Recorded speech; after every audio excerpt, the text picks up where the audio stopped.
Boa noite. Boa noite. Olha ela animadaça na segunda-feira. A segundona já começou com tudo. Boa noite, Carol e Gisele. Sejam bem-vindas. Rafaela, Lícia Carina, Roberta. Galera que tá chegando pro nosso papo reto. Hoje eu tô de castigo aqui no cantinho, ó. O cenário tá um pouco diferente, estou de castigo. Não posso ocupar um espaço muito grande. Preciso dividir com o coleguinha. Boa noite, Marco. Tô esperando o Instagram entregar, né? Avisar a galera que eu tô ao vivo pra gente dar início a mais uma aula. Vamos. Tá tudo bem por aí? Como vocês estão hoje? Nossa, tá um friozinho aqui, agora é noite, um friozinho. O clima tava tão gostoso durante o dia, mas foi esfriando. Tranquilo no momento, diz a Gisele. Boa noite, Andréia. Ai, aqui tem um ventinho chato, mas vamos levando, pelo menos de dia tá calor, né? Isso aí, gente, isso aí. Vamos dar início pra gente não ficar se enrolando muito, né? A galera vai entrando no processo, no decorrer da aula, não é? Então, bora lá, né? Vou dar boa noite pra quem tá aqui, essa galera descomplicada da minha vida que tá aqui. Sejam bem-vindos ao Papo Reto. Aqui eu descomplico a adolescência que te ajuda a ter mais diálogo e confiança na relação com o teu adolescente. O Papo Reto é aula ao vivo que acontece toda segunda-feira às 20h30 e tem como objetivo aí te ajudar a lidar com os desafios de ser mãe, pai e professor de um adolescente. E aqui eu vou falar, logicamente, sobre saúde mental, emocional e desenvolvimento e educação dos adolescentes. Ó, a gente já na terceira temporada de Papo Reto. Olha que lindo isso, né, gente? Normalmente uma temporada vem aí com 12 aulas, né, ao vivo e gratuitas. Então a gente vai juntas aqui até o finalzinho de outubro com bastante conteúdo relevante aí. E quem é essa pessoa, né, que vos fala? Eu nem me apresentei ainda, olha que mal educada, né? Esqueci de me apresentar hoje. Eu sou Thalita Cipriani, psicóloga clínica e especialista em adolescentes e famílias, né? É muito importante isso também. E o tema do nosso Papo Reto de hoje é o uso de substâncias, né? Bebida alcoólica e as drogas, olha só. Visto que são os desafios aí que a gente enfrenta na adolescência com essas questões, né? E o que será que leva um adolescente a fazer uso? Quais os impactos que o uso da bebida, do álcool e as drogas vão trazer aí para o desenvolvimento desse cérebro aí, que está em desenvolvimento, inclusive, né? É bom lembrar disso. Como é que os pais podem agir frente a essa situação? Quais são os tratamentos recomendados quando a gente está falando sobre uso excessivo de substâncias? Então, gente, qualquer dúvida, fica à vontade, tá? Para enviar aqui embaixo. Eu vou interagindo com você à medida que eu for trazendo também o conteúdo. Normalmente eu deixo para responder mais para o finalzinho da aula, para eu conseguir manter aqui a concentração, né, no conteúdo que eu estou trazendo para você e não perder o foco, mas não deixa de enviar a tua dúvida, tá? E aproveita também, ó, tá? Para clicar nessa setinha aqui do lado, ó. Chama as mães aí, as avós, as tias, as professoras de adolescentes que você conhece para assistir esse conteúdo, porque é um conteúdo que faz parte do ambiente do adolescente, né, da vida dele. Essa questão aí das substâncias, né, das substâncias. Como é que a gente vai enfrentar esse desafio do álcool e das drogas com bastante consciência e conexão com os filhos, com os adolescentes, principalmente, né? Então isso é muito importante, gente. Então, ó, senta o dedo na setinha aqui, ó, tá? Que não cai o dedo não. E assim tu me ajuda também, ó, a mostrar pro Instagram que esse conteúdo é relevante, né? E aí ele vai entregando cada vez para mais pessoas, porque tá difícil lidar com o algoritmo hoje em dia, né? Tá cada vez mais difícil. Mas, enfim, o uso abusivo de substâncias entre adolescentes vai variar aí entre esse uso esporádico aos transtornos graves pelo uso de substâncias. E as consequências em longo prazo vão depender, logicamente, da substância, da circunstância e da frequência de uso. E mesmo o uso ocasional, né, o de vez em quando, pode colocar o adolescente em um maior risco de danos significativos, incluindo a overdose, os acidentes de trânsito, comportamentos violentos e também sofrer as consequências do contato sexual quando estiver sob o uso do efeito da substância. E que consequências são essas? Uma gestação e as infecções sexualmente transmissíveis. O uso de substâncias, ele também interfere aí no desenvolvimento do cérebro do adolescente.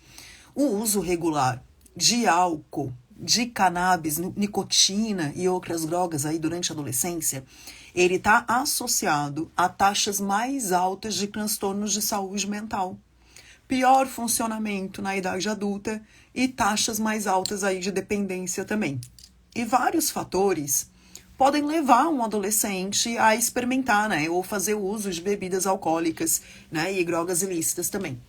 E esses fatores, eles podem ser aí de natureza pessoal, social, familiar e até mesmo ambiental. E compreender esses fatores é muito importante para a prevenção e para fazer uma intervenção eficaz aí. Então eu vou trazer para você agora alguns dos principais fatores que podem levar um adolescente ao uso de álcool e drogas. Então, ó, papel e caneta na mão, tá, gata? Para tomar aí notinha daquilo que eu tô falando, tá? Então, quando a gente está falando aí desse uso de substância por parte dos adolescentes, um ponto muito importante, né, é a influência dos pares. A adolescência é um período de maior influência dos amigos e essa necessidade de aceitação e pertencimento pode acabar levando o adolescente a ceder a essa pressão para experimentar e especialmente se esses comportamentos forem comuns ali dentro daquele grupo social que ele está inserido ou que está tentando se inserir. Aqui é muito importante incentivar a autonomia, tá? Para o filho não ser Maria vai com as outras, tá? O que eu tô querendo te dizer? Tô querendo dizer, o que acontece aqui? Os pais chegam na clínica e falam assim pra mim, ó, eles não falam desse jeito, tá, gente? Mas é de outro jeito, mas é isso que tá querendo dizer, tá? Quero que meu filho me obedeça. É isso que eles querem dizer. E, ao mesmo tempo, os pais também querem que os filhos saibam se posicionar. Que não seja aí Maria vai com as outras, que saibam dizer, saibam colocar limite, saibam dizer não, saibam se posicionar, né? Mas deixa eu te contar um segredinho aqui, ó. Tá? Que de uma certa forma já virou até uma frase minha.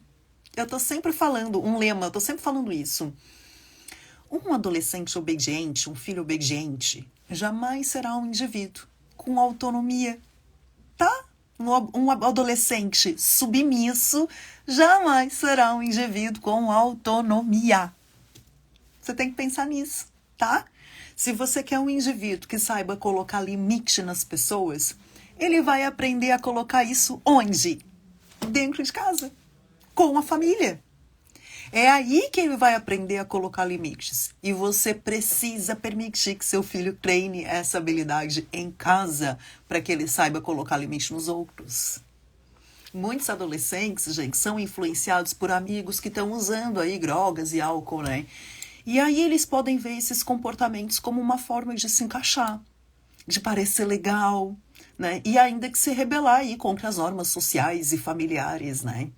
E por que parecer legal? Por que querer se encaixar? Você precisa olhar para isso, para o que está acontecendo.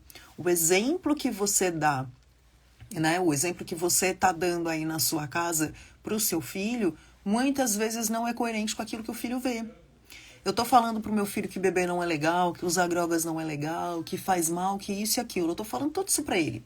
E aí, quando ele vai numa festa, quando nós estamos nas reuniões sociais, o que ele vê? Ele vê os pais bebendo e se divertindo, todo mundo feliz, dando risada, né? Ele vai para os lugares, ele vê de repente os amigos usarem e se divertindo. Então, peraí. A minha mãe disse que não é legal, que não faz bem, mas está todo mundo feliz, está todo mundo se divertindo. Então, presta atenção. Porque você precisa explicar também esses mecanismos para o seu filho. Toda essa situação que está acontecendo por trás. Por que parece ser legal? Qual é a sensação que traz? Que aquela sensação é momentânea, não vai durar para sempre. Quando aquela sensação passa, o sistema nervoso vai deprimir. Né? Porque isso acontece porque você está lá usando a substância, né? Tanto a bebida alcoólica quanto a droga, né? Você tem o quê? Dopamina sendo liberada, sistema de recompensa está ativado, sensação de prazer e bem-estar o tempo todo, né? Mas e quando eu tô falando da bebida principalmente, eu liberei toda a dopamina e depois que acontece toda aquela explosão, eu tô feliz, eu quero abraçar todo mundo, eu tô curtindo a festa, você não fica meio deprimida? Não começa a trazer algumas memórias, alguns até começam a ficar emotivos e choram, né? Por quê? Dopamina parou de liberar e agora tá liberando GABA. E o GABA deprime o sistema nervoso. Então você tem que explicar todo esse sistema pro teu filho para que ele entenda. Que aquilo que tá acontecendo, aquilo que ele tá vendo, não necessariamente é uma representação da realidade. Além disso, também tem aí as dinâmicas familiares, né? Famílias com comunicação deficiente, conflitos frequentes, falta de supervisão, padrões disciplinares inconsistentes, isso tudo pode aumentar também o risco do uso de substância pelos adolescentes, né? O histórico familiar também é muito importante, né? A gente tem fatores biológicos e genéticos, ou seja, essa predisposição genética aí, né? Algumas pesquisas hoje sugerem que esses fatores podem, né, levar certos indivíduos ao uso de substâncias. Então, se o indivíduo tem um histórico familiar de dependência, existe um risco desse adolescente desenvolver comportamentos semelhantes também. Existe um risco muito maior aqui nessa situação. Um outro fator também que pode levar ao uso de bebida alcoólica pelo adolescente, não só a bebida como a droga também, são todas essas mudanças e desafios que ele vai passando aí, né, na adolescência, incluindo essas pressões acadêmicas, as pressões sociais, né, a pressão dos amigos, a pressão da própria família, dos pais em certas situações. E aí esse uso, ele pode ser visto como uma maneira de lidar aí com o estresse, com a ansiedade, com a depressão, com a baixa autoestima. Quando a gente está falando desses fatores psicológicos e emocionais, eu até falei sobre isso hoje lá nos stories, quem não viu, vá lá ver depois. Eu fiz um post no feed também sobre a rejeição, e a rejeição pode levar, né, ao uso de substâncias, justamente devido a essa baixa autoestima, baixa autoconfiança, que acaba causando no indivíduo esse senso de incapacidade, né? E é importante lembrar que quando se trata de adolescentes, eles têm uma predisposição aí para impulsividade e para a busca de novas experiências. E isso pode tornar eles mais propensos a experimentar substâncias, né? O adolescente está sempre buscando essa curiosidade, essa experimentação. E essa impulsividade e busca por novidades, inclusive, são fatores desculpa, eu perdi o termo, que fomentam, achei a palavra, que fomentam, né, esse índice aí, essa questão da impulsividade, essa busca por novidade vai fomentando cada vez mais isso nos adolescentes. Tanto que a adolescência, ela é tida como uma fase da vida que oferece mais riscos de morte para o adolescente. Porque o que acontece aqui nessa fase? Não é que os adolescentes não pesam os efeitos negativos da situação, é que ele tende a pesar mais os aspectos positivos devido a essa impulsividade e essa busca por novidade, né? Impulsividade e busca por novidade. E essa curiosidade é muito comum aí nesse mundo do adolescente. Ele quer descobrir o mundo, ele quer descobrir as coisas que estão em volta dele. Então isso pode levar ele a experimentar. E além disso, a gente também tem aí com esses adolescentes que fazem uso de álcool e drogas, a gente vê isso como uma maneira de autoafirmação, né? De mostrar a independência ou a própria rebeldia contra as figuras de autoridade, como os pais e os professores. A forma como o uso de álcool e drogas é tratado na mídia também e na cultura influencia muito, né? Assim como eu falei sobre o exemplo dos pais nas festas, todo mundo rindo, isso influencia bastante. E essa glamorização do uso das substâncias também nos filmes, nas músicas, nas redes sociais, isso pode acabar criando essa percepção equivocada de que essas práticas são, né, legais, são desejáveis, tá bacana. Uma coisa que sempre me chamou muita atenção nas novelas, assim, né?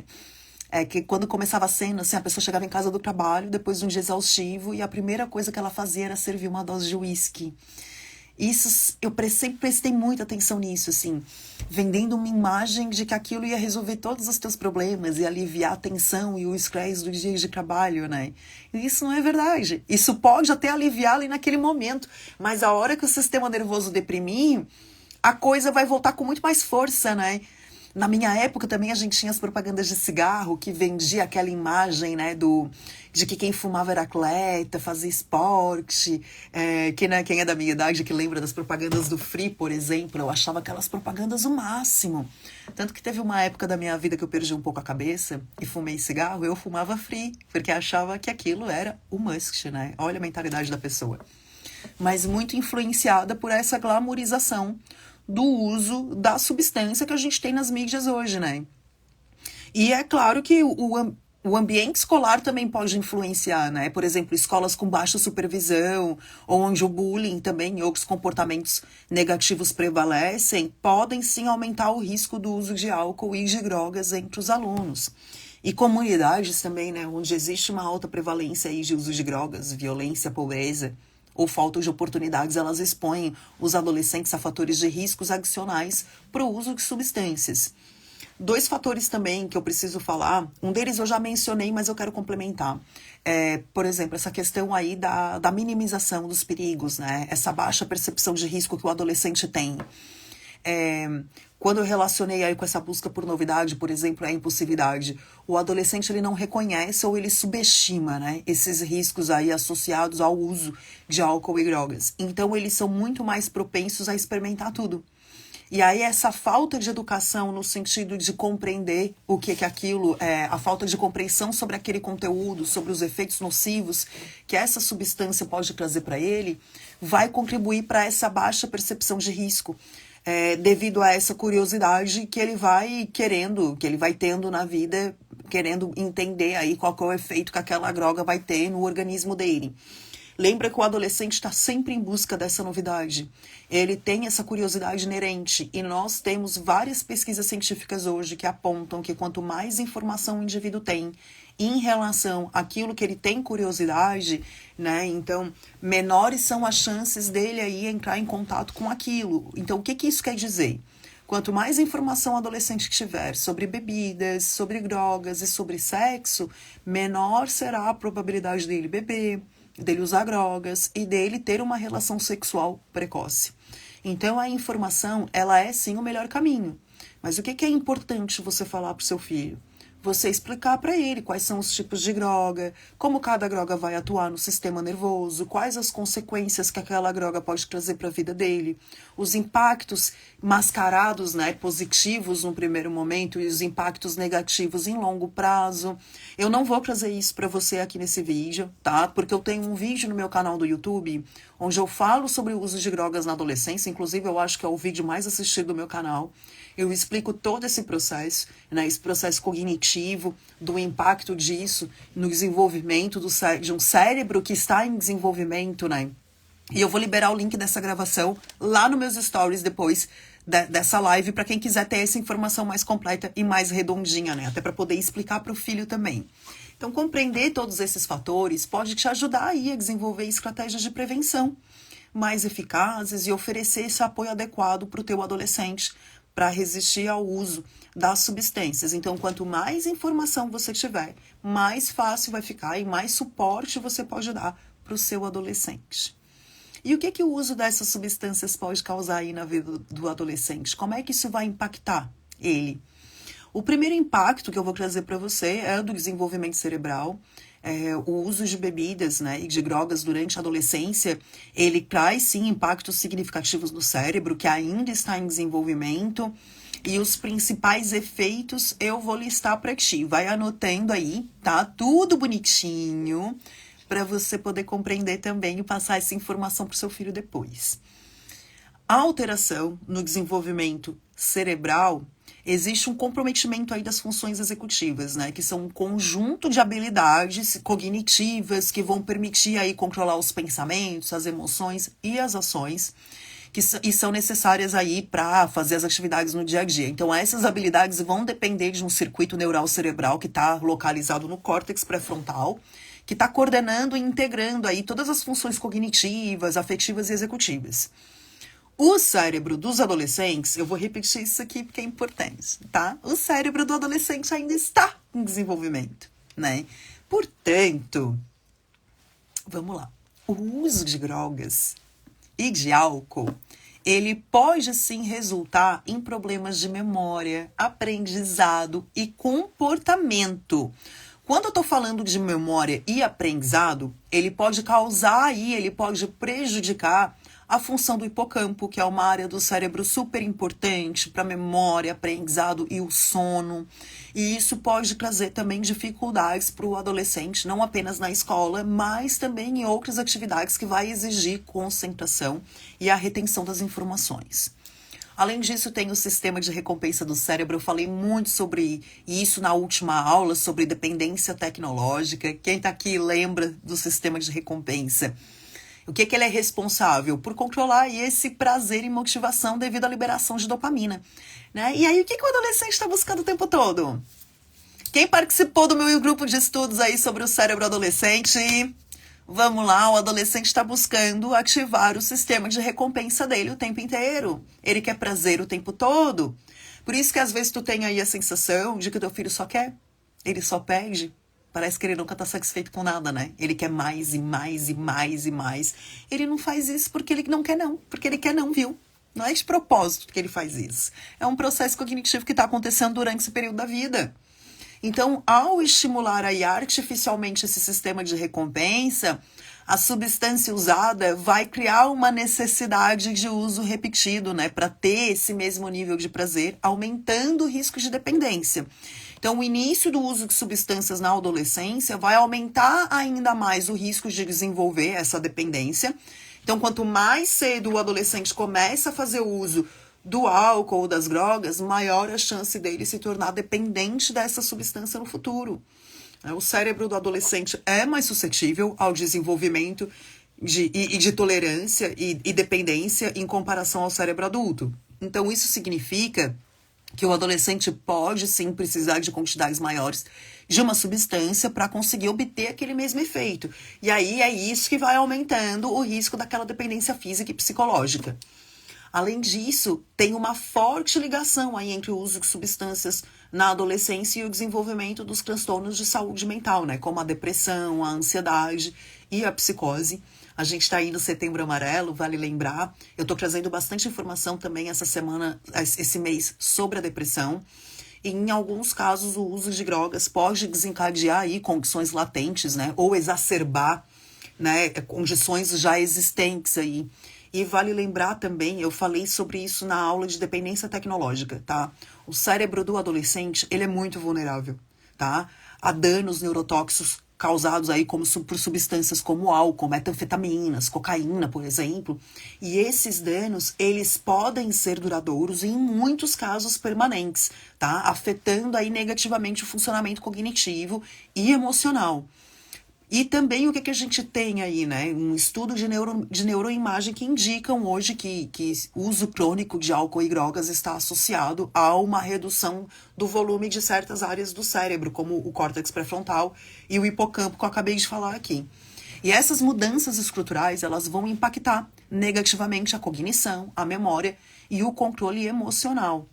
E lógico que além dos impactos neurológicos, tem também um impacto aí no desenvolvimento psicossocial do adolescente, né, que está afetando aí suas habilidades sociais, a capacidade dele de ter relacionamentos saudáveis e o desenvolvimento acadêmico dele também. A gente tem essa relação com os pares muito forte acontecendo aqui na adolescência, né? Então, como eu falei lá nos fatores que levam o indivíduo a experimentar, sentir essa pressão dos amigos para experimentar acaba sendo um fator muito forte para esse adolescente que está buscando ali, né, aquela aceitação. Então, os pais precisam estar atentos a esses fatores e conversar muito com os filhos também sobre a influência dos amigos. E é um ponto que a gente precisa mencionar, né? O uso de álcool e drogas também pode levar a problemas legais, né, gente? Como detenções, processos judiciais, consequências sociais, como perda de amizades, isolamento social e comprometimento aí da reputação. Também, né? Os pais desempenham um papel muito importante nessa prevenção aí e na abordagem do uso de álcool e drogas pelos adolescentes. Então, a forma como os pais vão agir vai influenciar significativamente nas escolhas e no comportamento do adolescente em relação a essas substâncias. Então é muito importante que os pais informem-se sobre as substâncias, se educar sobre os diferentes tipos, sobre os seus efeitos no corpo, na mente, os sinais de uso. Tudo isso está lá naquele vídeo sobre o uso de drogas na adolescência que está lá no YouTube. E isso vai permitir que você aborde o assunto com conhecimento e com credibilidade. E aí você precisa conversar abertamente sobre os perigos do uso, explicar os efeitos nocivos no desenvolvimento cerebral, na saúde física e mental e os riscos de dependência também. Incentiva o teu filho aí a falar sobre as preocupações, sobre os sentimentos e sobre as experiências dele sem medo de julgamento, sem medo de punição. A comunicação aberta aqui, ela vai ajudar o teu filho a se sentir confortável para compartilhar, né, informações e buscar apoio. O que isso quer dizer? Às vezes você fala pro seu filho assim, ó, pode confiar em mim para contar tudo, eu quero ser sua amiga, meu filho, me conta as coisas. Aí quando o filho conta para você que cometeu um erro, você surta, você briga, você põe ele de castigo. Você acha que assim você tá motivando seu filho a compartilhar as coisas com você, agindo desse jeito? Ou você tá motivando ele a esconder as coisas de você? Eu não tô dizendo que é para passar a mão na cabeça do filho, não. Mas no momento que o filho vem contar algo que aconteceu, é o momento de ouvir com atenção, demonstrar empatia, não interromper ou reagir de maneira exagerada. Você precisa fortalecer a relação de confiança primeiro. É isso que vai permitir que você compreenda melhor as motivações e os desafios do seu filho. Você precisa primeiro ouvir, você não tem que lidar com a situação ali na hora. Você pode ouvir tudo, tomar o tempo que você precisa para processar o que aconteceu e entender como você vai lidar. E aí depois sim você lida com a situação. E quando você for lidar, procure investigar e não falar sobre as suas expectativas que não foram atendidas, porque o filho bebeu e você não esperava aquilo dele. Você precisa tentar entender o que levou ele a se comportar daquele jeito. O que ele estava buscando quando ele se comportou assim. Ai, hoje eu quero sair, eu quero encher a cara. Ah, entendi, você quer beber bastante. Com qual objetivo? Qual que é o propósito disso? O que você pretende alcançar com esse comportamento? Você precisa entender como é que seu filho montou a linha de raciocínio dele. O que fez ele pensar isso que ele está pensando?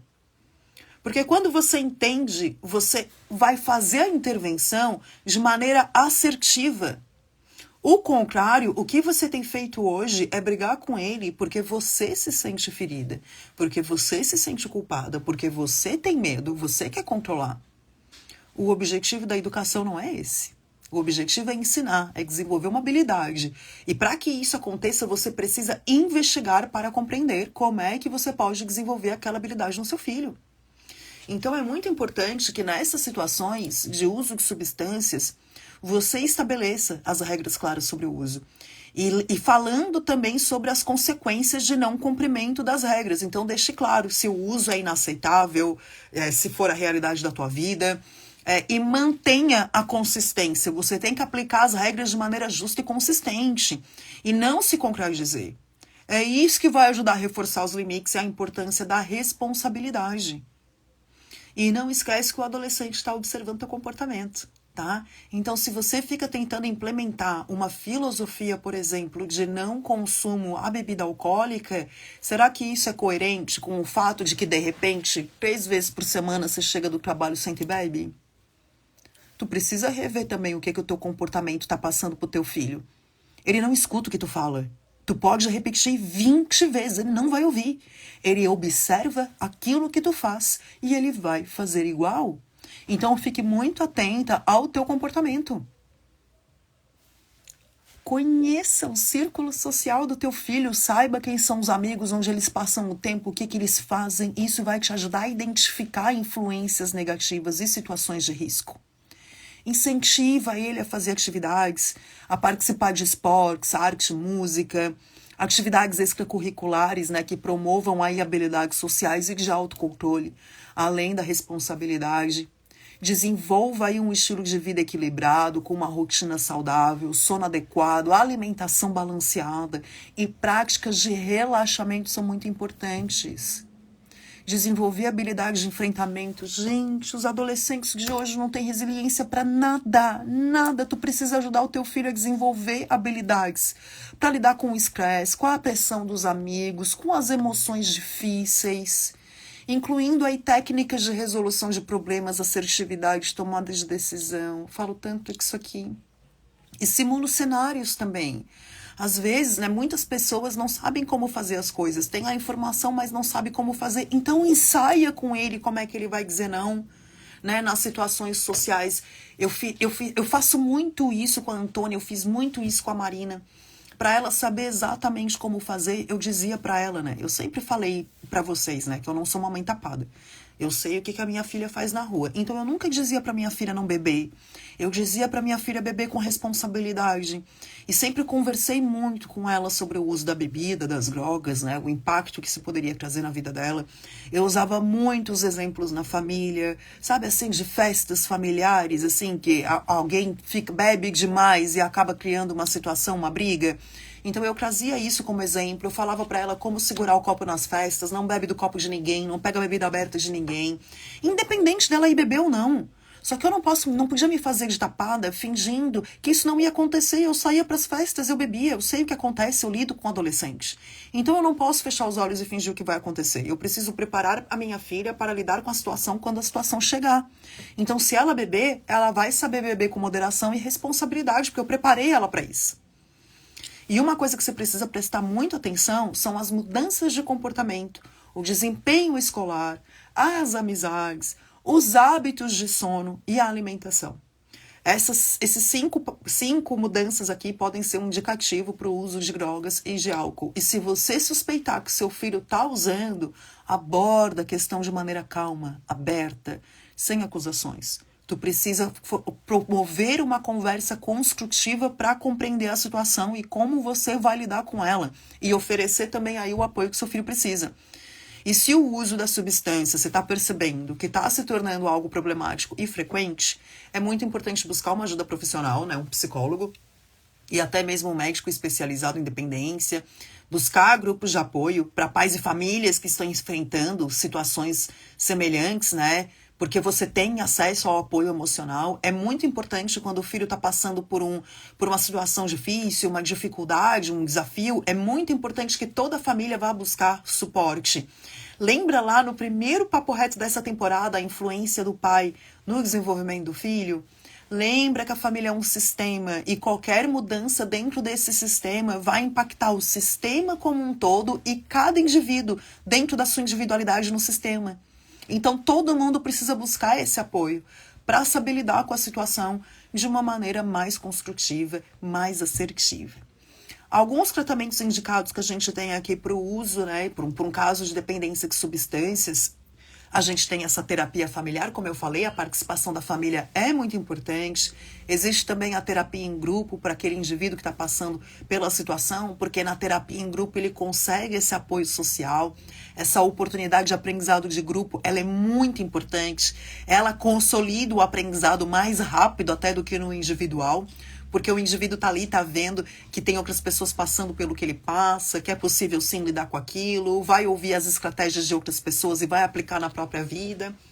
E a TCC também, né? A terapia cognitivo-comportamental, que é a minha abordagem terapêutica, ela ajuda aí a identificar e mudar padrões de comportamento, de pensamentos e comportamentos que contribuem aí para o uso de substâncias. Porque o indivíduo vai aprender a habilidade de enfrentamento para lidar com isso, né? E sem ter que recorrer ao uso da substância. Além disso, é lógico que colocar esse indivíduo para fazer atividades recreativas é muito importante. Esportes, ter um hobby, isso ajuda a substituir comportamentos negativos e a desenvolver também novas habilidades e interesses também. Isso é muito importante. Eu sempre trago as atividades físicas, né? Porque elas trazem uma sensação de bem-estar, elas liberam tantos hormônios necessários aí para o bem-estar do indivíduo. A atividade física é fundamental na rotina de todo mundo, principalmente de um adolescente, devido a todas as mudanças que ele vem experienciando aí nessa fase da vida, principalmente as fisiológicas e cognitivas, né? Então, fazendo um resuminho disso tudo que eu falei, o uso de bebidas alcoólicas e as drogas ilícitas durante a adolescência vão ter efeitos profundos e potencialmente duradouros aí no desenvolvimento cerebral e na saúde mental, afetando tanto o desenvolvimento cognitivo quanto o emocional dos adolescentes.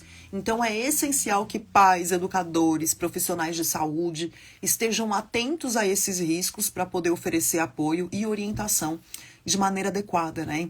E o tratamento de dependência do álcool e drogas na adolescência, ele precisa ser personalizado, abrangente e adaptável. O que isso quer dizer, Tatá? Que tem que atender às necessidades individuais ali do adolescente e envolver a família. Então precisa ser um ambiente de apoio, com comunicação aberta, e o envolvimento contínuo também é muito importante para que seja promovida aí uma recuperação bem-sucedida e prevenir aí as recaídas.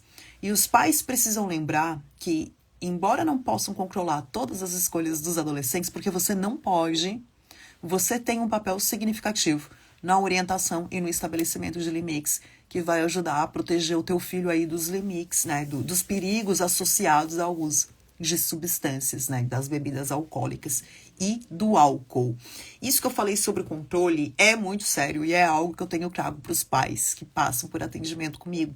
Eu trago muito essa questão do controle. Tatá, o que eu posso fazer aqui? Tem coisas que a gente consegue intervir com os nossos filhos, tem coisas que a gente não consegue.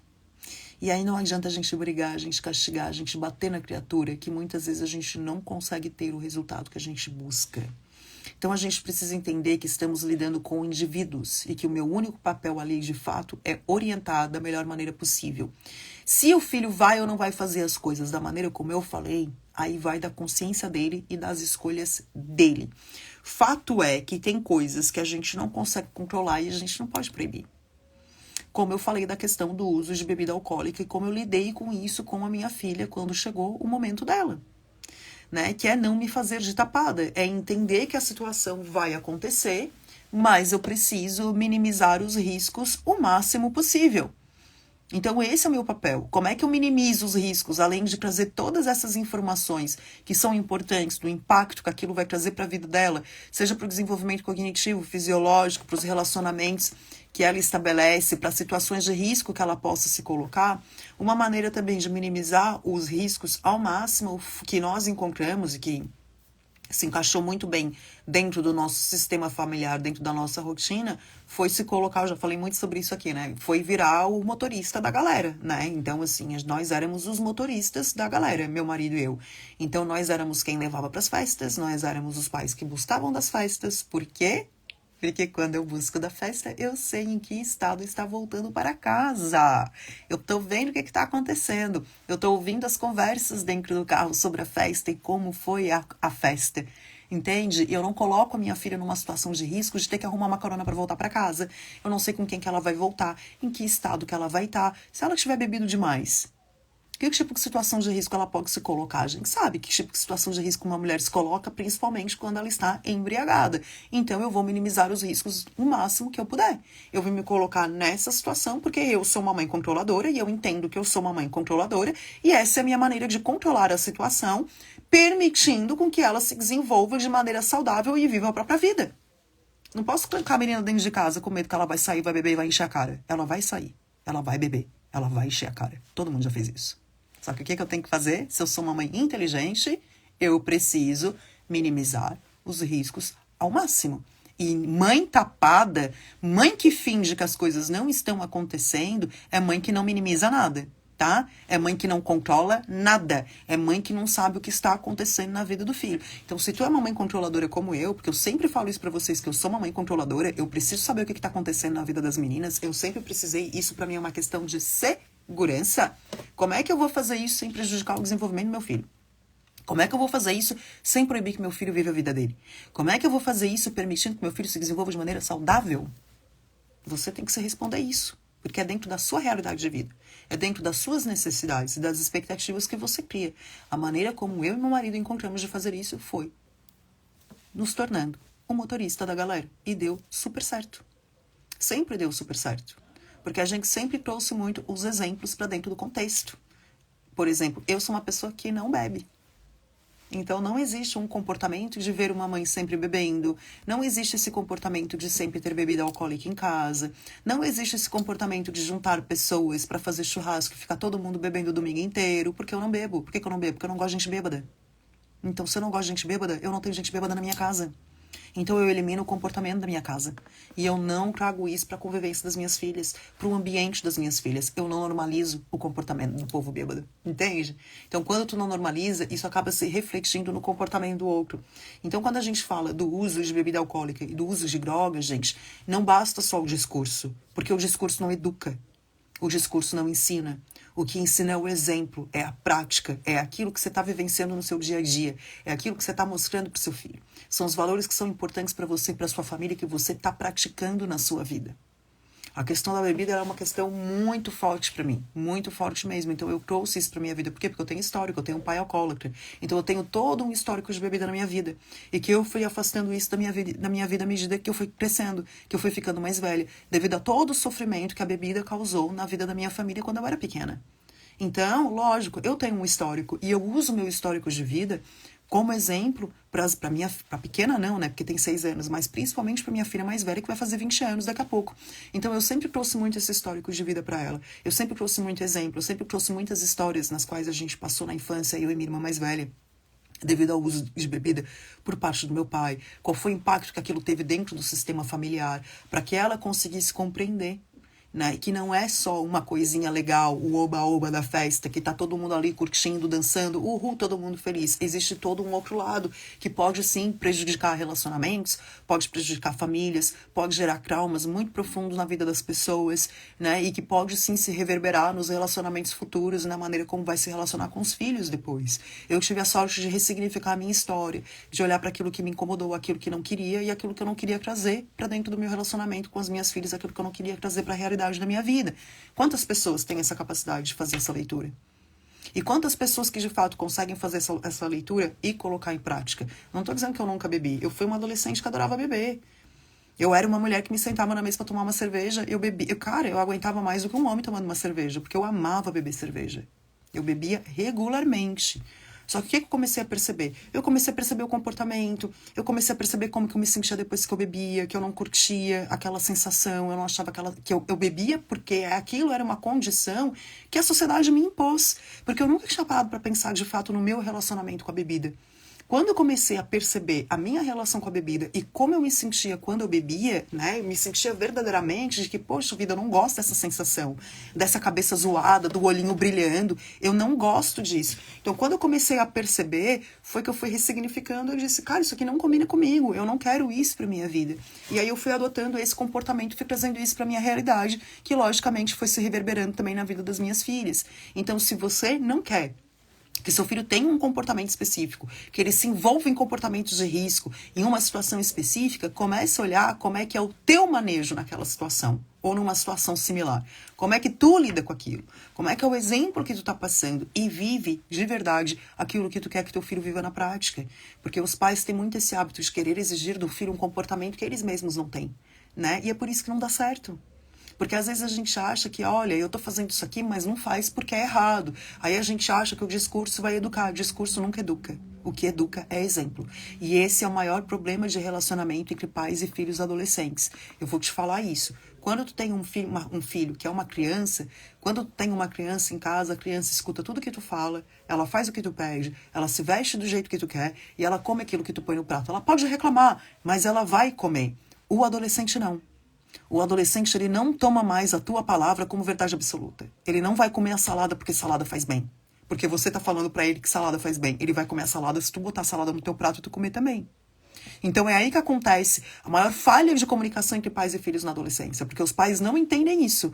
O filho para de receber aqui, ó, no discurso e fazer aquilo que tu manda, e ele começa a prestar atenção e fazer aquilo que tu faz. E o confronto acontece aí.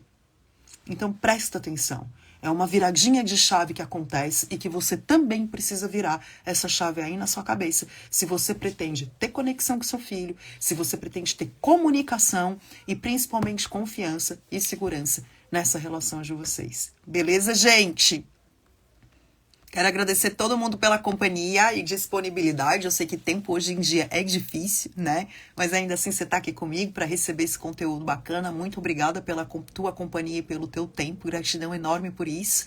E eu vou estar de volta, como sempre, na próxima segunda-feira, às 20h30. Eu nem lembro qual é o tema do próximo Papo Reto, tá? Eu fiz um cronograma, mas eu não lembro. Mas logo, logo eu libero ali para vocês o tema do próximo Papo Reto. Mas eu quero te fazer um convite, aproveitando que é Setembro Amarelo. E a gente está aí num mês lindo de prevenção e combate ao suicídio. Então vai ser um mês onde eu vou falar muito sobre depressão, automutilação e também sobre ansiedade, porque muita gente não sabe, mas ansiedade e depressão andam juntinhas. Vou falar muito sobre isso em relação aos adolescentes esse mês aqui, e todas as quintas-feiras às 19 horas teremos uma aula ao vivo com algum tema referente ao Setembro Amarelo. E nessa próxima quinta-feira a gente vai ter uma live sobre ansiedade na adolescência. Eu e minha amiga Carol do Psicomaternando vamos fazer essa live juntas aqui na próxima quinta-feira. E eu conto com vocês. Beleza, gente? Muito obrigada a todo mundo. Cibele e Daiane, beijão enorme, boa noite para vocês e bom descanso. Até a próxima semana.